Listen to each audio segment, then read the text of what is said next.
Hello, this is William Hung, and it is Seltzer Time.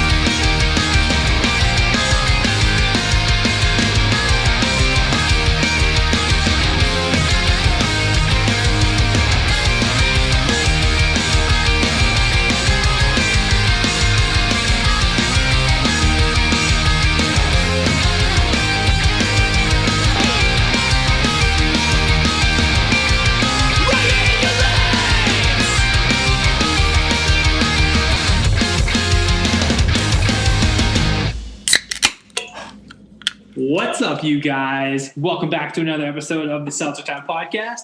It's your boy Ricky, aka Dick Chuck, aka the man behind the can at Seltzer Time Official. Here is always with my conversation accomplice, the man with the hunch about Worcester, Travis. What is crackin' fizzle fiends? Welcome back to another episode of the Seltzer Time podcast. And as always, we're glad you're with us. Anyway, it's allergy season here in Worcester, and I am congested.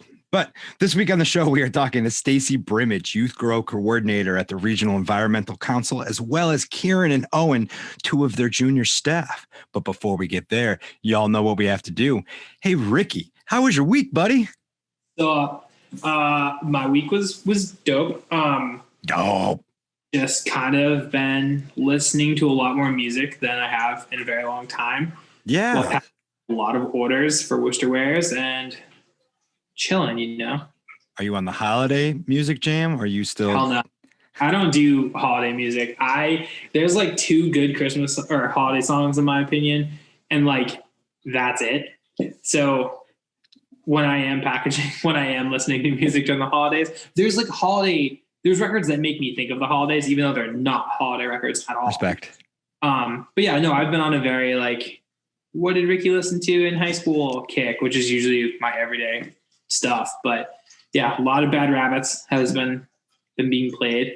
I've listened to a lot of Hot Rod Circuit. I've been on love Hot Rod. Every time I work New Tradition, Joe and I kind of only listen to I Am the Avalanche and Hot Rod Circuit. And like sometimes we'll throw a Saves a Day record on. So that's pretty much been all those songs have been stuck in my head for a couple weeks now. But the other day I went on like a marathon at Worcester Wares of listening to like the first Good Charlotte record. I'm a huge, so like when it comes to like Paramore, I don't really like Paramore, but I absolutely love their newest record, After Laughter. I think it's the best one. It's the only one I have.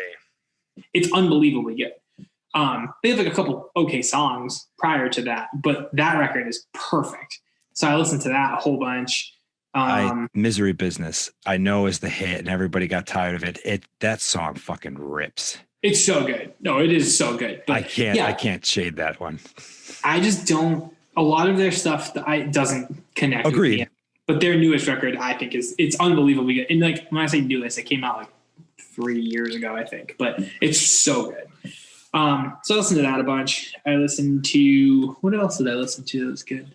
Oh, I don't really like Panic at the Disco, like at all, except for their newest record's like okay, but the one before that, Death of a Bachelor. Fascinating. It's perfect.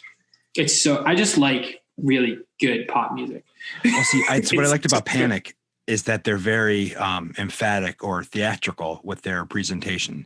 And like, yeah. I was actually a bigger fan of some of that early stuff. Granted, I was also pretty heavy into Fall Out Boy at the moment. So the two of them were kind of going hand in hand. I put on some Boy the other day. Hell yeah. I'll Take This to Your Grave is still a cover to cover album.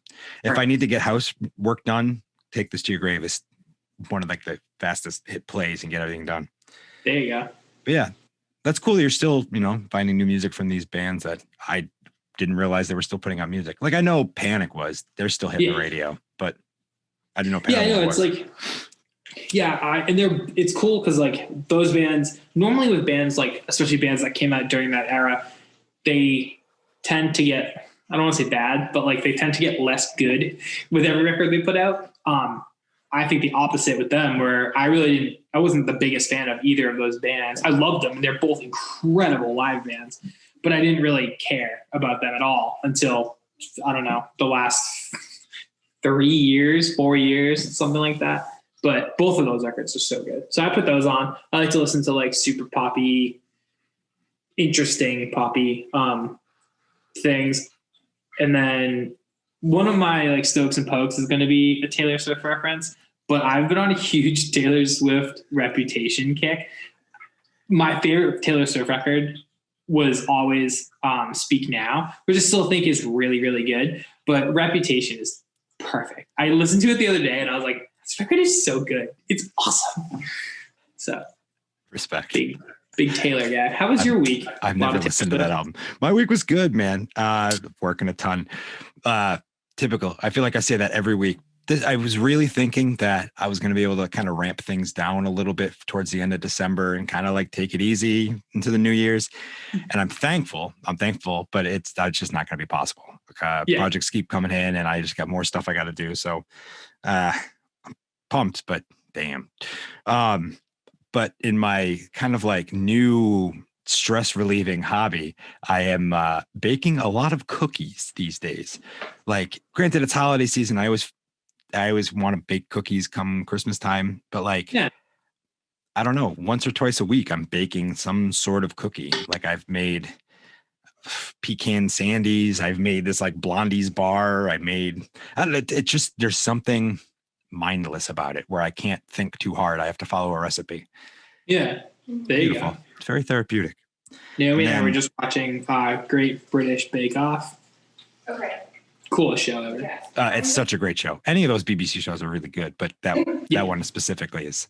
Yes. And then and we also saw Matt Rockwell, good friend of ours, on Friday. He came up because he's a fan of the show. We got him all hyped up on all the stuff that we talk about each week. So he came up, dropped off a Christmas present. I gave him some of that new Woo beer from Greater Good. And then we ran over to New Tradition, grabbed a coffee. It was good. Yeah. It was awesome. Shout out Rockwell and the Woo. Yeah, Rock Wellington. Oh, and he gave me my Christmas present, which is this new, very fitting pothead hat from Purgatory. There you go. Big coffee and other connoisseur. That's what's up. Yeah, definitely enjoying my Mr. Clean from Buds, my little Buds this week. Nice. Very, very good. Did you enjoy meeting Alex? It was really cool to meet Alex. Yeah. Oh yeah, I know. We didn't even talk about that. Yeah.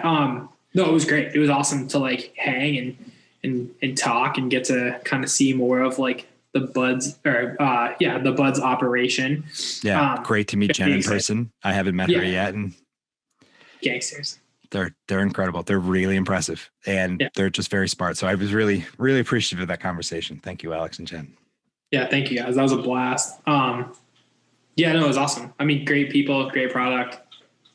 Blast. Couldn't be more stoked that they're right down the street. And then before we kick into this, I just want to give a special shout out to our friend of the show, Kevin Law, who's currently hospital bound. And we hope you feel better soon, buddy.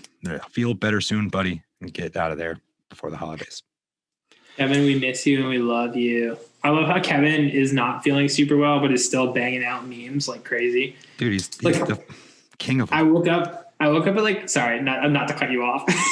I woke up at like 1:30 in the morning on, was it Friday? Yeah, it was Friday night. So like heading into Saturday. I went to bed relatively early, but I woke up super, like I woke up in the middle of the night and I was like sweating. And so I like take a sip of water and I look at my phone and it's like 1:40 or something. And I'm like, oh crap. Like now I'm up. So I pop on Instagram and I'm like, how do I have like notifications right now? I look and it was 2 memes that Kevin made for Negroni Friday. And I was like trying not to laugh because Naomi's sleeping and it's like the middle of the night. And so I just kind of put my phone down. And then when I woke up in the morning, I saw them and reposted them and I was laughing so hard. I was like, this kid. He's a pro. Pro moves only. The meme king. Meme king of Worcester. All right. Well, without any further ado, let's throw it over to interview. And for a first time, you're going to notice a costume change. What is cracking, Fizzle Fiends? This week on the show, we are talking to Stacie Brimmage, YouthGrow Coordinator at REC, as well as Kieran and Owen, 2 of their junior staff. Thanks for being on the show, everybody. Hello. So for starters, Stacie, can you take us through a little bit about what the REC is and does? Yeah, absolutely. So we've been around for quite a while. We started off in 1971, and it was just a group of Worcester community members that got together to organize against the siting of a landfill at our biggest park in the city, Green Hill Park. So we have like this weird name or interesting name, the Regional Environmental Council. And at that time, it was a council of people.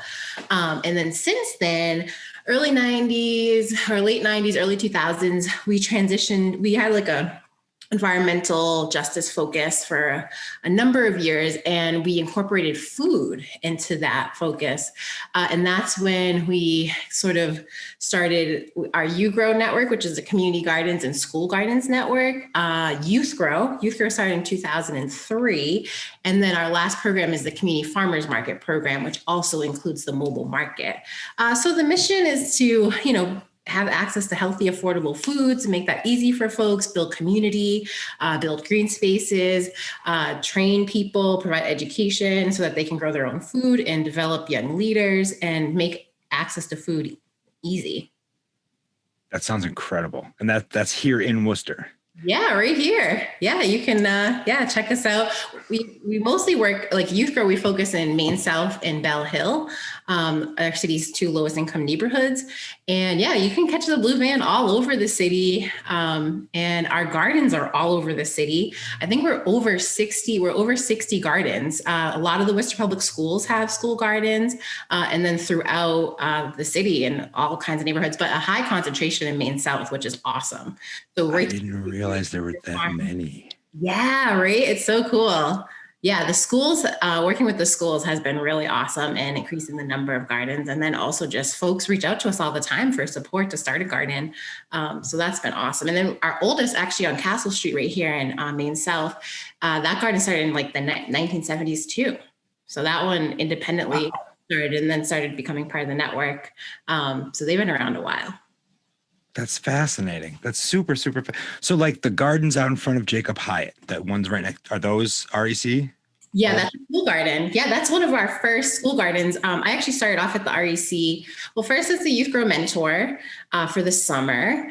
And then I worked to build the school. Well, I did an educational garden. So that was one project downtown at the Fanning building and worked with a team of youth growers to do that. And then transitioned into a full-time AmeriCorps position, like building and supporting the school gardens network. And Jacob Hyatt was one of the first 5 school gardens built in the city with the REC partnership. Let's see, Columbus Park, Jacob Hyatt, Doherty, a couple more that I'm missing. That was like 10 years ago at this point, but yeah. That's fantastic. I had no idea that you guys have been around for that long. That's very, very, very impressive. So Kieran, and we'll start with Kieran. Kieran, how long have you been involved with the REC? So this is actually my 4th year with YouthGrow. We're a big family. But I wasn't, so when you first start off, you're a core youth, and then you go to youth leader. If you want the position, there's requirements. Then there's junior staff. So my 4th year, now I'm a junior staff, and yeah. Been here for 4 years, it's cool. Everybody's chill, Yeah. Is that what you like about it? It's like a big family? Yeah. How about you, Owen? How long have you been involved? This is my 3rd year in YouthGrow. And as Kieran said, 3 years ago, I was a core youth. Then I went up in the ranks, and now I'm a junior staff. So it's pretty good. And I plan to stay another year until I graduate high school, where the program kind of ends. Okay. What attracted you guys to the YouthGrow program? Whoever wants to start. I'll just go first. So this was me going into my freshman year of high school. So actually a YouthGrow like alumni, Magdalene, she just texted me out of nowhere. She's like, "Oh, like, what do you like doing this summer?" I was like, "Oh, like, I don't really have anything going on." She's like, "Oh, like, I have a like perfect job for you." I was like, "Oh, job, like, I could use a job. Like, I'm not doing anything in the summer." And she introduced me to YouthGrow, came. I was like, oh, this is cool. Like, it's different. After that, like, I just want to stay in the program. That's how it all started. So it was a direct ask. That's cool. Oh, and somebody ask you? Well, for me, it was different. Like, my mom kind of came to me and she was like, you need something to do over the summer. And I was like, well, I guess so. And then she was like, look at all of this stuff you could do. And then I was looking at summer jobs. And then she found YouthGrow. And I was like, oh, this is really cool because it's a youth program. It's not like you could get a lot of other jobs, but they're not really fun. Like, you could get a job at like as a waitress or like a waiter or like washing dishes, but that's not a job that you want to be at. YouthGrow was the only option I had that like had a community and like a community that cares about you other than the work you supply to the job. So that's how I started 3 years ago. That's so awesome. I'm so jealous. My first job was at a gas station, which is like nowhere near as cool. Yeah, my first job was Kmart. Definitely not a family. Yeah.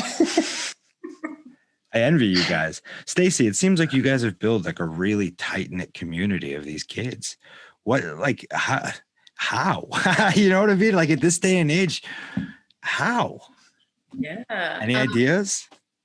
Well, yeah, I think we really try to build ownership of the program. So these guys are so these are our junior staff. So in terms of like the levels of leadership, it starts off as a core youth. So they're just having their first year in the program. And they were actually, let's step up. Well, I'll just go with that.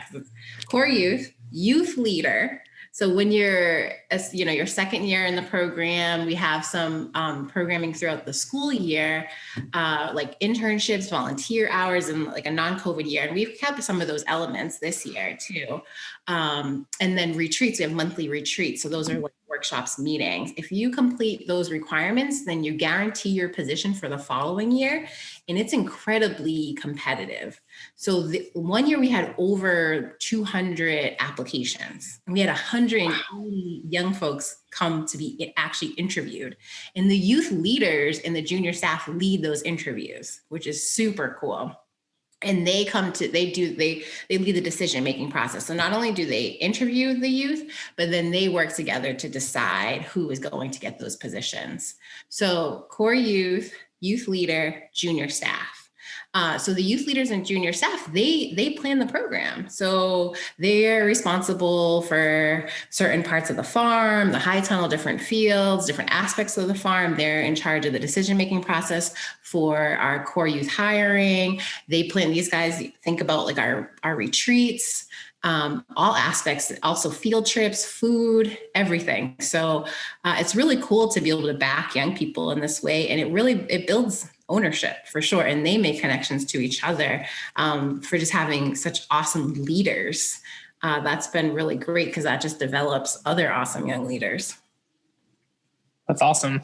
Now, so when it comes to like the food that's grown on the farm, does any of that go to like local restaurants, or what happens with all the fruits of your labor or veggies of your labor?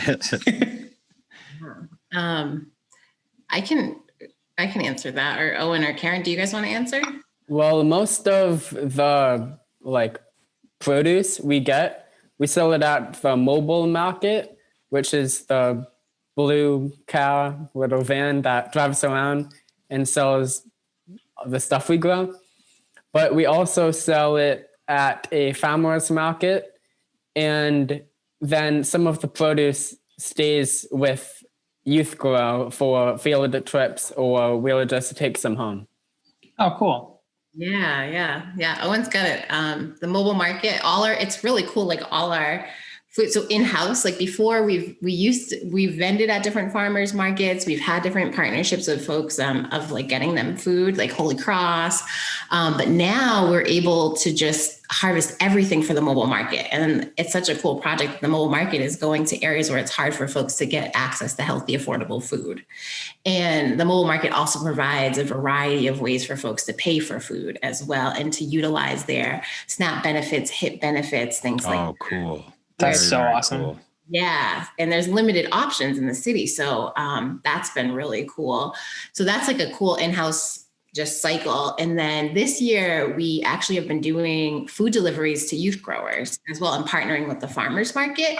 So some of the food that we grow on the farm throughout the whole summer and in the spring as well. And even now, a portion of the food that they get is from the farm.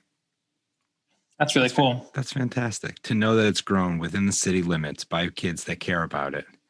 Yeah. That's super cool. Kieran, do you have like a favorite crop on the farm you like working with? Oh, so this year I had the North Field, and it was rainbow chard. It looks mad nice. That's what I like. I like the rainbow chard. It's like all colorful. It was rainbow chard. There was these different type of eggplants, scallions, and I think that's it. Yeah, that was all. And it looks so clean. That's why I like it. Like it's like all neat, you know, there's different rows. It looks clean. Very organized. Do you have a favorite crop, Owen? Or vegetable or plant? I don't know. Yeah, I guess my favorite, well, I don't really know what it is, but there's like it grows on a vine and it climbs up this like this wall, and it looks really cool. Longboard. Yeah, that's my favorite. What's it But called, also- Stacie? Longboard. Longboard. Yeah, it's a type of like squash, or yes, it's in the squash pumpkin family. And Owen cool. did it at our Bell Hill Grant Square spot. It's super. Yeah, we had like this huge trellis, and Owen, you worked on it. It's like your plant. Yeah. So how long is this Longboard? Are we talking like a foot, 2 feet? It can get up definitely a foot. Yeah, it can get pretty long. I don't think 2 feet. Probably like a foot and a half. Okay. Just to bounce back to the mobile market, how can people find out where the mobile market's going to be? Is there like an email list or how do you do that? Our website Okay. is the best option. So it's recworcester spelled out.org. And you can see our mobile market schedule. So right now we're transitioning to our winter market, where we probably have another 2 weeks of the schedule that we currently have. And then we're going to actually pilot this other program that's in the works. So that's exciting. Building from our experience last year, doing the hip to go bags during the spring and the late winter. We're trying to perfect that and build from there. Check out the website. So the existing schedule is up until the 17th, I think is the last market day. And then they'll put up the new year schedule and like how to, it's going to be a pre-order system, which will be cool. Smart. Yeah. And you guys got the tunnels rocking all winter long. Like there's people out there growing stuff. That's so cool. I think one of the most interesting things that I learned about when I was out at the Oriad Street Farm was Tom was showing me these peppers that he flies in from Puerto Rico. And I thought it was so fascinating that is to keep them like protected and far away from the habaneros, because if the bees cross-pollinate, they turn these little sweet peppers hot. And it's so fascinating to me. Totally. Yeah, the ají dulces, those are super awesome. How do you say it? Ají dulce? Ají dulce. I want to try one. I just heard about it. I didn't get a chance to Oh yeah, they're really good. What is it? Sofrito. They're used to make sofrito, which is I'm familiar. So yeah, we have, and a lot of folks are looking for them in market, and because they're so fresh, we have a high demand for them for sure, which is awesome. And yeah, I know the pepper cross-pollination is interesting. Those damn bees. Yeah. I didn't ask you, Stacie. Do you have a favorite plant growing on the farm? What would I say? Let's see. I like what, yeah, Kieran, the rainbow chard is pretty awesome. Oh yeah. So, I mean, I'm a big, that is like aesthetically, like looks really good. But in terms of what I like to eat on the farm, cherry tomatoes. I believe it. It's just like so easy. We have, what is it? The sun golds. Those have been my favorite for a long time. And I cannot not harvest those. And this year we didn't really have these husk cherries, which are really good too. It's like a smaller tomato that is sweet as well. And then I'm sweet. I just like to eat sweet things. So raspberries, I often will miss the window for strawberries, but raspberry is my other favorite thing. There you go. I love cherry tomatoes. So you're speaking my my language when you talk about that. That's like my favorite vegetable. Oh, good, right? Me too. I just love to eat them like candy, like just pop them in. I offer them up too all the time, but yeah, I can eat so many. I just love hearing about all the stuff you guys have growing. It just fascinates me. So, and how many junior staff? There's like 200 kids involved with the program. Is it more than that? Oh, no. There's no, that's how many applied. So right. We usually will run, it's less than 40. So at 2 farm sites, Grant Square will usually have less than 15 there. And that's Owen's site. And then Kieran's at Main South where we usually will have about 25. So, and this year we had a much smaller crew. So you guys should talk a little bit about what it was like this year. It was totally different. We had in-person program for our leaders, and then we did a virtual program for our incoming core youth. I was going to ask how was it, working this entire year almost, like due to the pandemic? I'd love to hear about that. Okay, so this year it was different. Like, so you go to the farm, youth leaders will still have to go to the farm. You can literally count how many people are on the farm, like on your fingers. It was that small, like 6 people total on the farm. Just for like safety, couldn't have everybody there. And then after we'll farm a little bit, go back home, and then we would go on Zoom with like the core youth. And then that's like at least like 30 kids on a Zoom call, And it was like, I give them props because it was tough. Everything was online and they didn't really get the experience, but like they did a good job. Like they handled themselves. So it was just different. It wasn't like bad, but it was something new, For sure. Did you have a similar experience, Owen? Yeah, it was definitely different because this year the core youth weren't actually on the farm.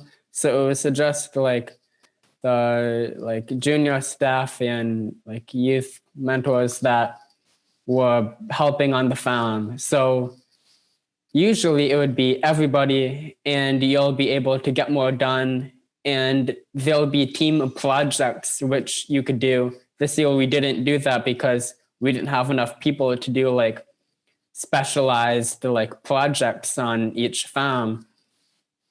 And then we also had some meetings to plan the meetings with the whole group. And usually we would just like do that in person, but because of COVID, we couldn't, and everything was online. Yeah. And That's super interesting. How are we going to have a farming program? Like, how do you do a farm program virtually?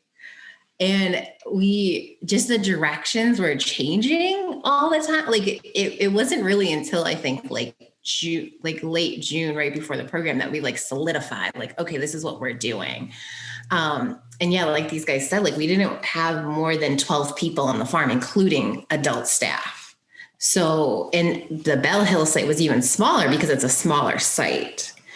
And those guys would come in the morning, and then for the folks, and then they would lead the virtual programming in the afternoon. So it was honestly like, I feel like challenging. And these guys really stepped up to the plate because like we would normally start our day at 9:00, and we would have breakfast, and like you would come from 9 to 9:30, have breakfast, hang out. And then 9:30, we like start on the dot. And we'll have a morning discussion, then we'll ease into farm work, then we'll have our lunch, and then our afternoon team project that Owen was describing. But these guys came at 8:30 and they worked until, what do we do, till like 11:30, and then for lunch, broke for lunch and gave them a little bit of a longer break to get home, like shower, and transition to being indoors, and then leading a virtual program in the afternoon. And these guys led a weekly workshop. So they got on Zoom, prepped for that workshop, and then led that workshop. So it was kind of like such a interesting, weird transition from like outdoor work that like we're used to, then going inside and working virtually during the summer. But the guys that also, the core youth that participate in the virtual program, they grew at home, which was super cool. Cool.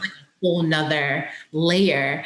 Owen was part of building raised beds for the folks that had space for wooden raised beds. And then we provided containers for everybody else. And they started seeds at home. These guys led how-to workshops on like how to start seeds, how to maintain your plants, how to transplant, all of that to harvest. And so that was cool. Like that was kind of interesting and I was just excited because I would get a lot of questions and people would be like excited to be like, oh, this happened, my plant died. Or I remember one of the core youth, a bird like ate their seeds. Oh no. No. But it's like, that is what happens. Like that's what's like growing. So then we would do, or they, different things would happen, or like their stuff would get, knocked over, various things would happen, but it was just kind of like, that's what it's like. So, but they definitely, but it wasn't everything. They bounced back and started different things, but. Were people able to grow stuff at home? Like, did you guys get some good yields? Yeah, these guys didn't grow at home, but I think, I got some harvest photos later in the season. Lettuce, we did lettuce, some of the squashes, like zucchini, beans. Yeah. That's wonderful. That's awesome. That's awesome that you guys were able to adapt and figure out how to still run your program just in a different way. And mad props to be able to stay nimble and just figuring out how to roll with it. Yeah. We have a raised bed. I moved into like a new house back in August, right? Yeah, like August. And we have a raised bed, and my girlfriend definitely was like the MVP of that. I didn't, everything probably would have died if it was like me by myself, but so I give you guys insane props for actually like pulling things out of the ground and killing it, because it's impressive. I have a bed of weeds in my backyard, and it's the only thing that seems to want to grow is oregano, and it just keeps growing. It just doesn't want to stop. So walking through your nicely laid out fields, and like there's one part where if you walk down, there was like an arbor way or like an arch. And I would, every time I would look and see a big open cut through, and I'm like, oh, wait, no. And I would stop myself. I'm like, that's probably plants. You're probably walking on plants. Don't do that. So it was all just really cool. It's really cool to walk around. It's awesome that you guys have built this amazing program and really just inspiring the next generation. Do either of you guys plan on continuing farm work once you get out of high school and out of the program? Yeah, I think that after I get out of the program, because I don't really know what I want to do after high school. Me either. Yeah. I'm like, I was thinking about landscaping, and like, that's kind of outdoors and stuff. So maybe if I find some other way to stick with YouthGrow or farm work, I might like volunteer. I'm definitely going to volunteer, but I might find some other job related to farm work. That's awesome. Senior year, going to college. Yeah, I'm still be around though. You can't just leave YouthGrow. I'm still be around. To that's help awesome if I can. And yeah. What are you thinking about studying in college? College, I want to do sports therapy / physical therapy, something in that field. Very cool. Yeah, that's what I want to major in. See, that only proves that everybody should know how to grow food, because not only farmers are interested in, people that are into sports therapy can be interested in growing food. It's a lost art, man. I don't know. It's cool. It's cool that you guys are doing it. And a lot of our alumni, they stay with the organization. They've had different roles at the organization, primarily through our farmers market as well, which has been really cool because they've had a firsthand account growing the food and have a really good, deep understanding of how it all works. So we had one alumni that came back and worked on the farm with us. And then I think we had two others that worked with the market. So that was really cool. And that was their second year doing the market as well. Yeah, and we also have a block party at the end of each season. So usually people that have moved out of the program, they will come back for that block party and see what's happening with the farm. That's awesome. Tell me more about this block party. Well, it's like at the end of each season, there's 2 farms, right? So we will have one at each location, and like we will have games, and like we'll set up food, and it would be for the whole neighborhood to come over, and youth growers would invite their friends and like from their neighborhood and school, and everyone would just like hang out and have like a picnic, and there'll be games and stuff. Like last year, there was skateboarding and face painting and a water slide. Wait, it might have actually been 2 years ago, but yeah, we have a lot of stuff that we set up for the community. Yeah, one of the parties we do though, what is it, slip and slide, and then the other one's the dunk tank, which Owen has held down in the past. You've gotten in that dunk tank. Kieran usually is DJing or leading like a group dance. That's awesome. Gets everybody to dance. Being in a dunk tank is not the easiest thing in the world. Trust me. I've been there before. So, and I feel you on that one. Kieran's the party guy, though. Oh, yeah. Started. What are some of the songs that get the people moving? Everything, I don't know. Like once you start playing the music, that's when everybody they're just forming. I don't know. A circle always forms. So like I don't know. It just triggers something to me, and I just start dancing, and then everybody just starts dancing. It's cool. It's a vibe. Yeah. There you go. I mean, it seems like you guys have built like a place where it'd be crazy not to want to come back and hang out because it's just where the fun times are. Yeah, and everyone from the farm, even if they're on the other location. Once a week, we would have like a field trip where we would meet up with the other farm and go to a different location to help someone else with farm work or a project. And you also have retreats. If you plan to like rejoin for next year, you have to go to 5 retreats. So during those, you would meet up with the people from both farms. So everyone there. So they're all your friends. It's like a really welcoming place. So of course, people would want to come back to it. That's awesome. Owen, I have to know, what is your background right now? My background is my friend's cat. I was messing around with the backgrounds like last year when we were doing Zoom. And this is like the one that I got left on. So it's just, he's just hanging out in the background. That's awesome. He's cool. He's funky. I dig him. Yeah. I thought it was the cat from, I don't even know what meme it is, but like, the lady who's like yelling and the cat's just like sitting at the table. I thought it was that cat. Oh yeah, I know what meme you're talking about. It kind of looks like it. My favorite cat video now is the cat drumming, which is for a drumming cat. I don't think I've seen all that cat memes are the good. guy drumming and the cat is just like jamming and like hanging. And then they've added I saw that you can add different tunes in. So there was like a Home Depot one that was kind of. You could add a whole bunch of different. But the original sound is this guy drumming and the cat chilling to that. Maybe I could pull it up. I don't know. Oh my god! So I'm a cat fan, so. Me too. I'm actually surprised my cats haven't walked by the screen. Oh, sorry. What'd you say, Ricky? Usually one of my cats will walk by the screen like every single time I'm on Zoom. It doesn't matter what I'm doing. But my girlfriend just got home a little while ago. So I think they're all laying down with her. We definitely have cat butt on a bunch of our episodes. Yeah. Mike make an appearance usually too, but I'm in a totally different spot. So, what else around?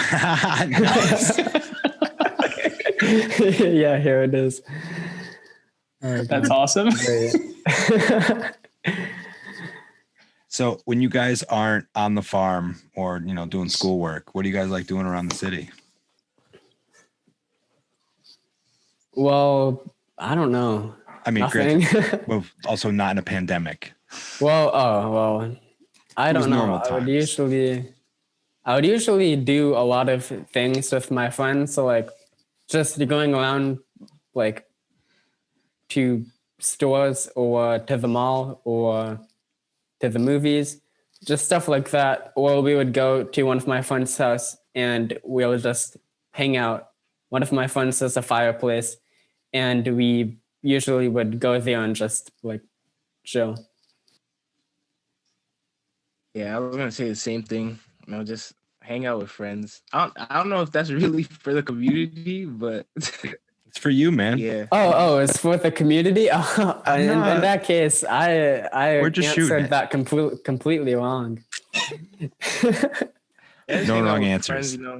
Well, if it's for the community, I'm a Boy Scout, so I do like a lot of like Cool. volunteering and stuff like that. So Cool. I'm not a Boy Scout, but I played basketball. I guess it's for the community. I'm not really sure, but I didn't mean for the community. I meant like around the community. Like, what do you guys do around the city? Oh yeah. oh, okay. Sorry to me to put the pressure on. Like, you're not doing enough. I'm like, guy, I'm working my fingers to the bone on a farm. Leave me alone. I volunteer all the time. It's okay. Yeah. No. I'm sorry. I didn't mean to put the pressure on. I just play basketball. That's about it, to be honest. Nice. I have a basketball hoop. Pretty excited about it. I've only used it like maybe once or twice since we moved in, and all I've done is every time I like shoot, I end up just hitting my car. So that's it. But I'm excited for basketball to come back in like 2 weeks. I think the season starts. So I'm better at watching it. I feel like they just ended the season. I know. They have the longest season for sure. Yeah, I mean, this season was very strange. Yeah, usually it's baseball, but no, now it's so. I think that's probably covered all the bases. Anything else you want to bring up about the farm or about the program, or just stuff you want to talk about? You guys want to give any shout outs? We often do shout out. Oh yeah, Stacie, you should explain. Or I could talk about shout outs. Yeah, do it. Please hit us All up. right, so basically, if it was a normal year, at the end of the day, we would go in like a circle and we would do shout outs. And it's basically like someone would be like, I want to give a shout, and then everyone else would say out to Kieran for being so amazing and hardworking, and he planted 100 bean plants today. And then everyone would be like clapping, and people would go around shouting out people that helped them or that did something cool that day. Like if someone made food, like they would always get a shout out. And on field trips, like the cooking team would always get shout out. That's such a cool idea. Yeah, it's pretty fun. Anyone that shared food would often get a shout out, like, thanks for sharing your lunch or getting my coffee. And then my favorite is no hater shout out. So it's not like, I want to give a shout out to Owen for doing work today. So that's totally eliminated. No salties. No, we're keeping it positive. But that's super cool. So it's like it fosters a positive environment. Yeah, for sure. Hell yeah. That's great. That's super cool, guys. Well, shout out to cool programs. Yeah. I'll put a plug in for ways to support. Please. That's what we want to hear. Like get involved with YouthGrow. So we often are, we even in this COVID year, we've had volunteers and volunteer opportunities. We've definitely minimized the amount of folks that can be on the farm, but we've still had opportunities for folks to get involved. So yeah, if anyone's interested in learning about farming or would like to volunteer with us, we have volunteer opportunities in the spring. And we get, we always get the question, like, what are you doing in the winter? We don't really have that much of a down season. It definitely shifts, but it shifts from really busy in the spring to even more busy in the summer till and up to the fall. And then we have 2 months now, December, January, where we're a little bit more low key and we start growing seeds again in February. Wow.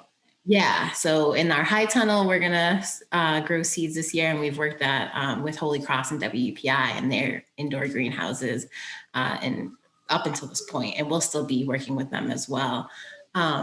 So yeah, that's one way is to volunteer with us. And as well in the summer, if anybody is interested in an internship, they can volunteer and intern with us throughout the summer, or just come and do farm work and learn about farming, and then shop the REC markets and go out and check out the mobile market in our blue van and support and look out for YouthGrow produce.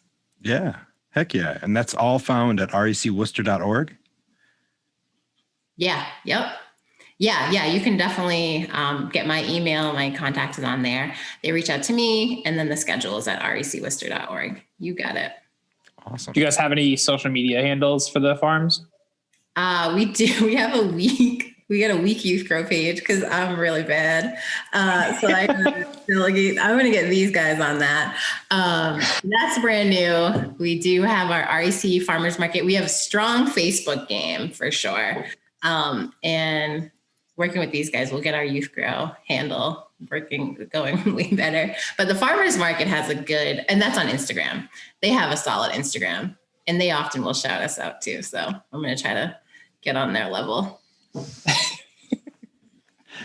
Well, this has been really, really fun, guys. Thank you for everything you do for the city. It's super awesome that you guys, grow vegetables in Worcester. That's not heard of around here. And it's awesome that you took an hour and talked to us, a couple of goofballs. So thanks, guys. Super fun. Thanks for having us. Yeah, of course. It was great. And I hope to see you at the farm next summer. Yay. Thank you guys so much. This is a blast. Yeah. Kieran, I'll bring my dance moves. They're not good, but I'll bring them. I know. Maybe we can have a block party. That sounds incredible. Right? Yeah. And Ricky, Be sure to come. tradition too. You should definitely. I know. I didn't even know where the farm was, even though Travis just painted a mural there. I didn't realize how close we were. Yeah. And then usually on Wednesdays I get lunch from Best Supermarket. I literally for this interview started because I was talking to Travis. I'm a Glazy Susan fan. So nice. That got me to start listening to the podcast. And then you've been shouting out Best Breakfast Sandwich. And I live in Maine South, so I just passed there yesterday, and I saw it's only $1.99. It's super cheap, and it's I've only had two. I've had the chorizo and I've had the sausage, and the sausage one is, in my opinion, the perfect breakfast sandwich. It's just you can't beat that price, but also I wish I knew the guy's name who I think he owns the place because he's there all the time, and he's the guy that makes the sandwiches. But he puts a hash brown on there and cheese, and it's so good. Yeah, I'm going to go for sure. Y'all are making me hungry. And I just ate lunch, but I'm should I shoot down there really quick and get one? All day breakfast sandwich. Love it. The price is right. Yeah. Welcome back, everybody.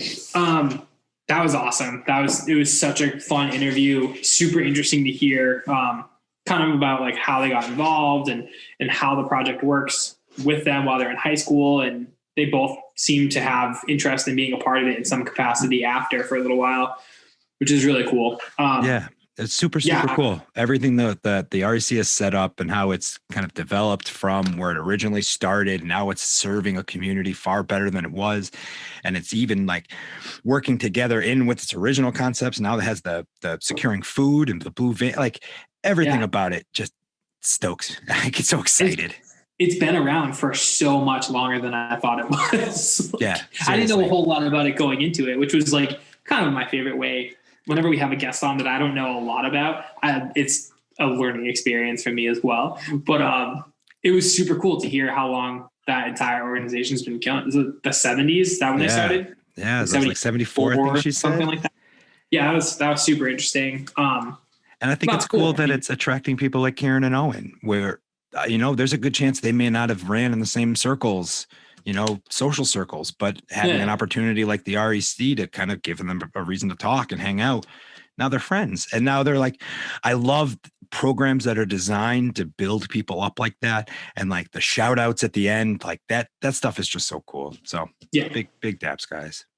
Super rad. I'm so jealous because they seem to have the coolest first jobs ever.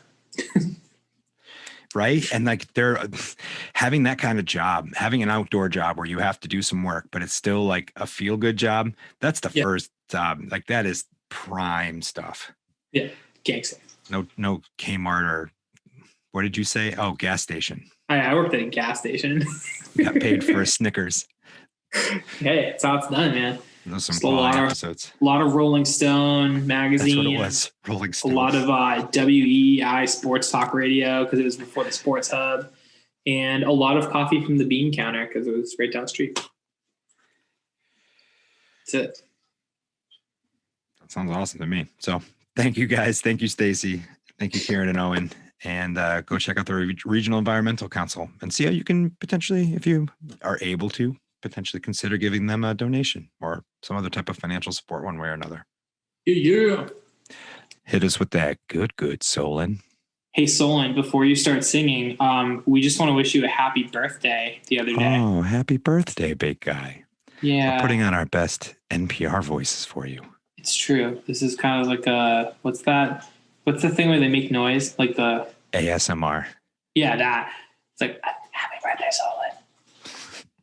Somebody just turned off the podcast because of that. Come here, little mama, let me whisper in here. Like the yin yang twins of Worcester. All right, Solon, you can sing now because you have a better voice than us. When you hit them with those stones, ow! Gotta slap them with those pokes. Oh, yeah! Stokes and pokes. That was incredible. I almost want to like make a remix with your whisper. I love the stuff on TikTok where they're taking like Megan Thee Stallion, like Body Oddie, but every time she goes, like they're dubbing it over with a different voice of like, there's one that's like a goat. So she's like body, body, but it's a goat going, rah, rah. It's just, it's awesome. Funny. It's funny to substitute the sounds. Hell yeah.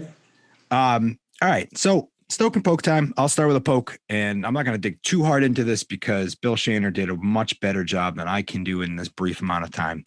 But there was a puff piece, and it's the best way to describe it, put out in the Wall Street Journal about Chief Stephen Sargent talking about how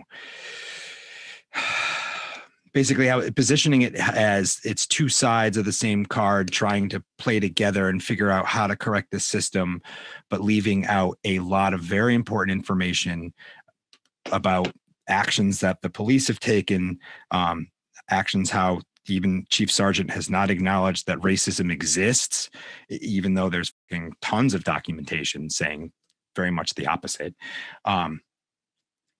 It's frustrating. It's extremely, extremely frustrating. And you question the purpose of pieces like this, and you wonder, like, what does this do? What does this change? Or was this really just to kind of kiss the ass of the police department? So Bill did a much better job of pulling it apart and really critiquing some of the points the author of the original article made. So I would suggest people go check it out, billshaner.substack.com. Thank you, Bill, for keeping a grumpy eye on the city. Exactly. Yeah. It's Anyway, needed. that's what we got for Stokes. I'm not stoked about my itchy nose. I'm trying to like grow the beard long because it's cold and my face is, fragile, but it's Kind of like keep mine short because the mask gets all like gross and like in it, and it's not a fun. I respect that. But it's at the length now where the hairs are starting to like go up my nostrils and like tickle my. Anyway, it's terrible.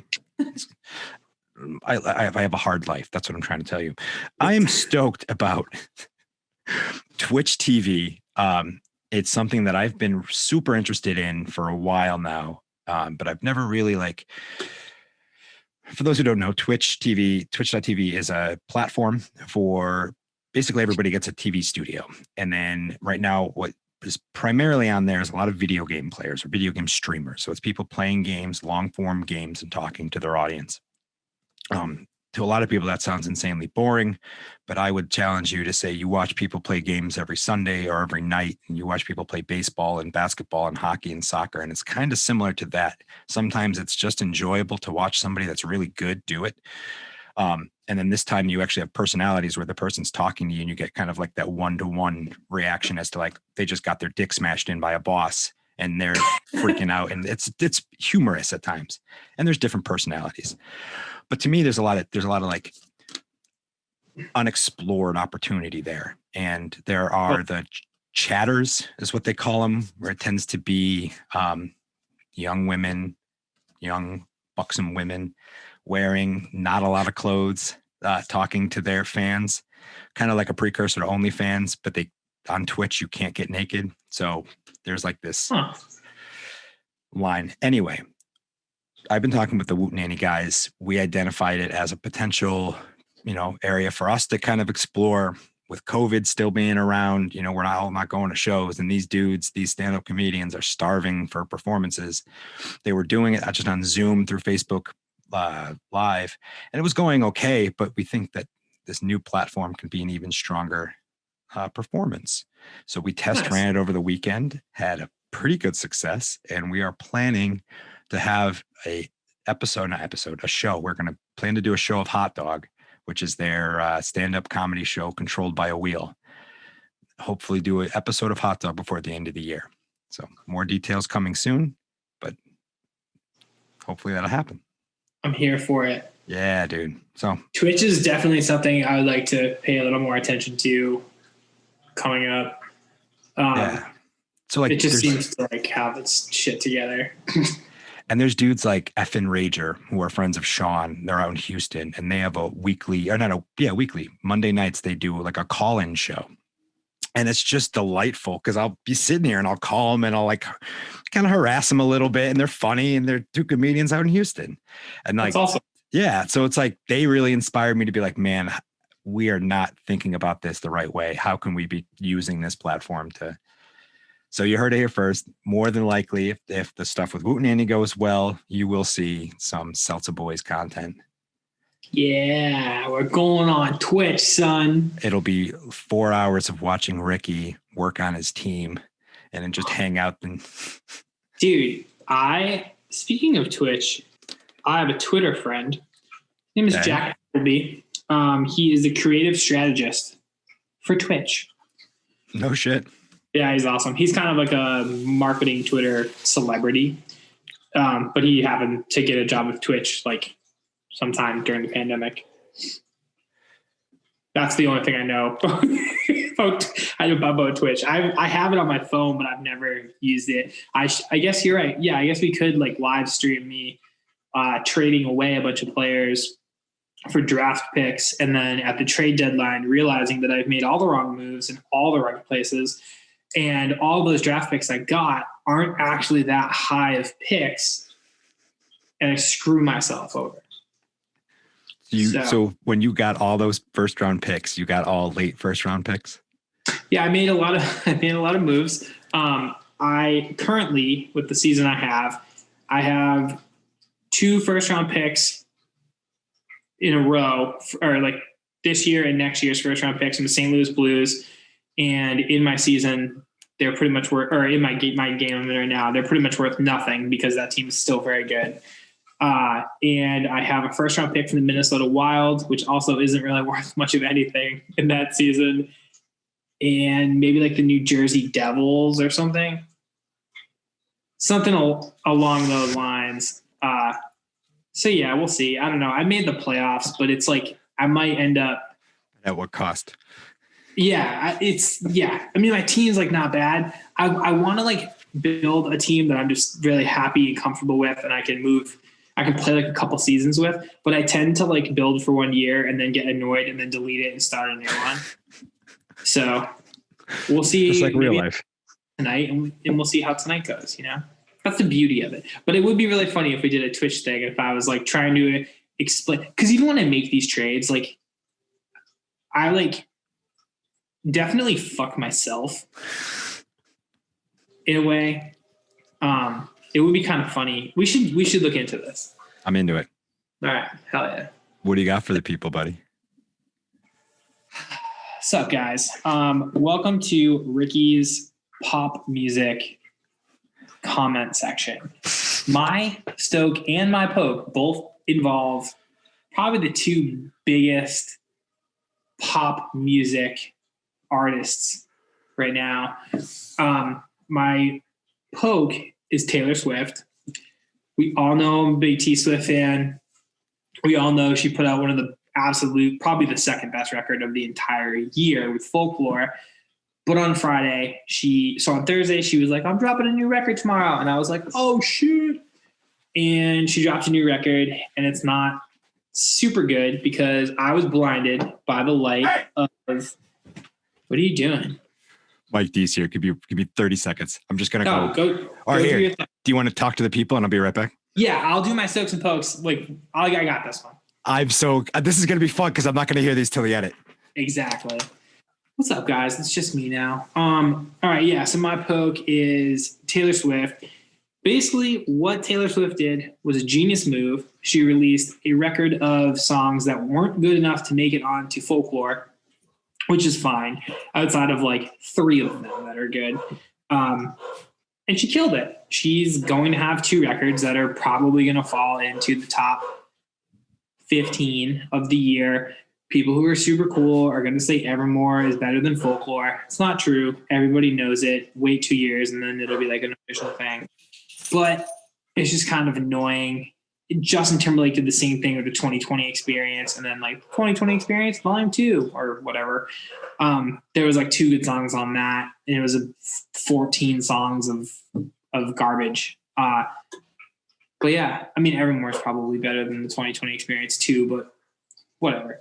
So I'm poking Taylor Swift. You could have done better. You could have just added 2 or 3 of those songs to Folklore, or you could have released them next year before you go on tour. If you can even tour next year, I probably wouldn't. You probably won't either. But just before a tour, maybe did an arena tour for like the whole, do some stadium stuff. Love her because you get to tour. Whatever. I know you're probably not listening, Taylor. Let me know, man. I'll just help be your creative strategist. But hey, either way, you killed it. Super impressive. My stoke is my girl Ariana Grande is dropping a concert movie thing on Netflix on December 21st. Pretty excited about that. I love the fact that Netflix and Disney Plus are both heavily getting into music and concerts and all that type of stuff. I think it's a great idea. I think Hulu hopefully will be the first ones to run a live stream concert through their platform, because I think that would be massive for them. Whole different stratosphere. But realistically, it's probably going to be Disney, and it'll probably be Taylor Swift first half of next year. Either way, super stoked for the Ariana Grande thing. I've never seen her live. I think it'll be really fun. The trailer looks really awesome. That's it. That's all I got. Just shout out to my girl Ariana, my girl Taylor. Although the new Ariana Grande record is freaking fantastic, and I know that she doesn't perform any of the songs because this was already shot sometime last year. So yeah, that's all I got. Wait until Travis comes back. I'll just keep talking. It's fine. every time I go to Shaw's, it kind of sucks because they only have the seltzer lemonades on sale. They never, or like the new holiday flavor. They never have the classic flavors. And like I just really very lime. I really miss the original flavor. I really miss just lime. Those are my OGs. So I went to Stop and Shop the other day, hoping that they'd be on sale there. They weren't. I did get a case of cranberry lime because I needed it. But I'm really going to need Polar to come through and hook me up with a sponsorship so Travis and I can keep using primarily Polar products on the Instagram and the Twitter and what will soon be the Twitch, which I'm sure it's probably we'll be kind of on the same level as like Mr. Beast and Ninja, video game guy. Probably the same thing. I'm a pro video game GM, not necessarily a pro video game player. The games I play are the army stuff, like the Call of Duty and the things like that. I'm not a big gun guy. I just really like to trade and sign new players and then, create a team going forward. It's really fun for me. You guys are probably super tired of hearing me. You can hear Travis's dogs barking in the background. So that's kind of cool. But yeah, Shaw's, either start putting the classic Polar flavors on sale, 3 for $10, or Polar hook it up with a sponsorship because I really, really, really want to keep using your product, but we're not made of money over here, just so you guys know. Have you devolved into singing or? No. I did my Stokes and Pokes, and then I led into my issues with Shaw's and now Stop and Shop never having Polar seltzer, like regular flavors on sale. They only have the lemonade ones or the holiday flavors, and I'm tired of it. Well, because they got to get rid of it. They make those other ones. Know, but like I need cranberry lime back in my life. I bought a 12-pack the other day, but like I need a stash of it. So at reasonable prices or at a sponsorship from Polar or whatever. I don't know, either one. Excuse me, Polar. Well, I just got a new gift card from the homie Mike D. Me too. I'm so excited. It's almost like we only go to New Tradition and he knows that. It's very adorable. Very adorable. I have Anchorhead coffee downstairs and I'm probably going to make a cup here this afternoon. I, this morning, made some at home, and then I met you and Mr. Joe at New Tradition and had another coffee there. I actually put it in my fridge because I couldn't finish it. Between that second coffee and then that like thing that I got, the chocolate caramel lush thing, it was so good, but I couldn't put anything else. That's why I didn't get anything from that new spot, is because I was like, there's no way I don't have the space. You were smart. I'll have the coffee probably very shortly. Probably during our powwow meeting, I'll drink coffee and then I'll be up all night, but I'll just play my video game. Maybe I'll start twitching and I'll be super famous like Mr. Beast or the other guy. Who did I mention earlier? Ninja. By the time I wake up. PewDiePie? Who? PewDiePie? You don't know PewDiePie? I just know him through South Park, the Cartman episode. Did you ever see that episode? Dude, it's like the funniest. It is one of the top probably like 10 to 15, probably top 15 funniest South Park episodes of all time. PewDiePie. So, Mr. Beast, I would know him more from YouTube. I would put him more on YouTube. But is he not a Twitch guy? I think he probably does, but I would know more. I like his videos on YouTube tend to do. Or that's usually what I see. I just like recognize his name from like Twitter. I don't actually know what he from does. the internet. Yeah, he's just like an internet kid. And Ninja technically isn't on Twitch anymore. At least I think. Yes, he is. He's back. He's back. Yeah, so the only thing I know about him is he was on Twitch. He left to go to Mixer. Something else. Yeah, Mixer. That gave him a huge contract. But then Mixer dissolved and he went back to Twitch on an even bigger contract. Yeah. Which like I kind of think that's probably how my like seltzer career is gonna go. Like right now I'm like, are you gonna go to another seltzer podcast? No. I mean like brand wise, right? Like I'm pretty much like the polar only. In the mineral water, I got like my topos, obviously. I'm not an animal. But in terms of like straight seltzer water, I've pretty much always been like a Polar guy. Oh, I've always been a Polar guy. But I feel like Polar is going to approach us and be like, guys, we want to give you like $200,000 a year, free seltzer for life. And we're going to put you guys in 2 national syndicated commercials. And we're going to like, yeah, okay, that sounds dope. Let's do it. So we'll do it. And then midway through our contract of 1 year, LaCroix or Bubbly, or even AHA is a Coke product. They've got Spindrift. Spindrift hits us up. Spindrift's big, but I don't think they have the money to pay us what will be worth. So then one of those other companies that has like a huge company behind it will come at us. They'll offer us a 1 year, $1 million contract, which is pretty good. That's like pretty solid. Free seltzer for life, obviously, and like all the shit. Put us in probably like 2 national syndicated commercials. I'm sure we'll get a Super Bowl spot and probably get to either host, or you and I could co-host the Teen Choice Awards or something. I don't know. And we'll leave. We'll have to take that deal because we're not idiots. We'll take that deal. We'll make a bunch of money. It'll be sick. Podcast will blow up. We'll have like Steve-O from Jackass on it or something. And then we could probably get him tomorrow. Keep going. Keep going. And then in 2 to 3 years, Polar will realize like, wow, we really fucked up. Those dudes were really carrying a lot of the weight because we literally don't post anything and don't understand new marketing. And then they'll come back at us and they're going to be like, all right, guys, here's the deal. You each will make $1 million a year for 10 years. And we're like, that's pretty solid. That's livable. Yeah, it's livable. And I'm sure they'll probably like get us our own office somewhere in the city, like whatever. It's no big deal. And what an office in the polar bear. Yeah. Sorry. Exactly. We'll do a bunch of interviews every year, whatever. By that time, we're both closer to 50. And we're just chilling. Like, we're just chilling. By then, Polar has to just kind of, it's kind of like Nike and LeBron, where like Nike signed LeBron to a huge deal when he was in high school, but it wasn't as big as the Reebok deal that he originally was like offered, but he chose Nike because it's fucking Nike and duh, you're going to do that.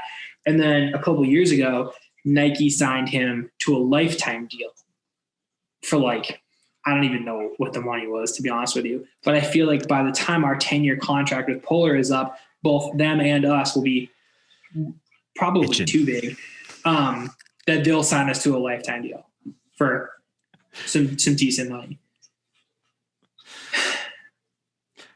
Thanks for listening to the show. I've been Travis. You can find me at seltzertime.com. Thanks, guys. Thanks for listening to our new 10-year business plan.